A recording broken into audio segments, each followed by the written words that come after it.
Fine. How are you, Glenn? Fine. Good. Congratulations. Thank you. This has got to feel real special for you in just the second year here to get to this point and to say, wow, this is what we got going on and look where we are. It's been fun to see the development because more or less it's the same team from a year ago when you think about it. When you look at the roster on offense and defense, it's been easy to see the development on both sides from 09 to 10. And frankly, it's the development that should happen when you have a young team that stays together and then becomes a little older. And I think we've seen the fruit of that this year so far. We need to see it one more time.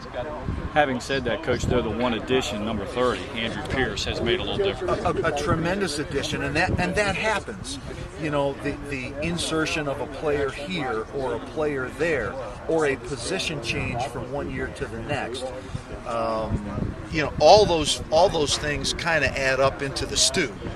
But Andrew has certainly been a great ingredient into that stew. When you have an offensive line that's playing the way yours is, how much does that open up for a coordinator in terms of game planning, the way you can attack a defense in so many different avenues? I think the most important thing for any signal caller on offense or defense is when you know what you're going to get from your own guys. That talks probably a lot more about consistency than it does just about talent. There are tremendously talented guys that you may not know what you're going to get from Tuesday to Friday.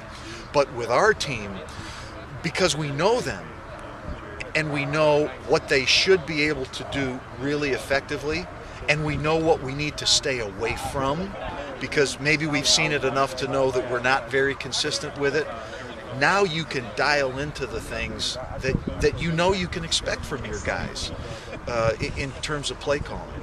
And I think that's part of what growing with a team allows a signal caller to do. Having said that, then there are very talented players who don't have the character. They will take a play off every now and then. You don't have that kind of a player. I don't believe that. I don't believe we have a guy that we're looking out of the corner of our eye at. Our kids this season have been tremendously mature. They've been really tough. I mean, they've been physically and mentally really tough. We know what we're going to get from our guys on offense, and I would think that Nick knows what he's going to get from the guys. We know what we're going to get. Now, there's certain things we stay away from in terms of play calling. But we know what we're going to get with our guys every single day. We know it from the quarterback, we know it from the backfield, we know it from the line, we know it from the receivers. And so it gives you great comfort that, we can call this. Does that mean every play is going to be a touchdown? Obviously not. But we got great confidence. When we call this, if we do our job and don't get fooled, if the players do their job and don't get fooled, it'll be a successful play for whatever our metric is for that play. Coach, just to correct this Quarterback exchange and we get the fumble. I mean, the one hand has been helping the other all season long. We got to do it one more time. What do you see from Eastern Washington on defense? I think they are a very, very good defense. They get good takeoff with their front guys. They have good coverers. They have safeties that are big hit players. They've got their linebacker core is good, but they've got one young man in particular who's made every All-America team. He's got great speed. They're probably the least complicated to look at of any opponent we've faced, which lends even more credence to how good they are, because they don't trick offenses. They line up.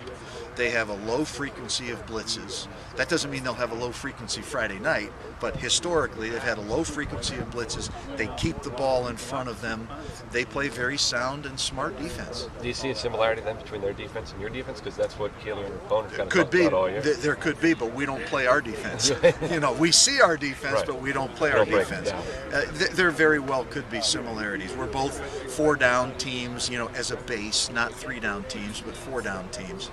And as a base with some of the similar type coverages. Thank you very much. You're welcome. Thanks, Coach. Okay.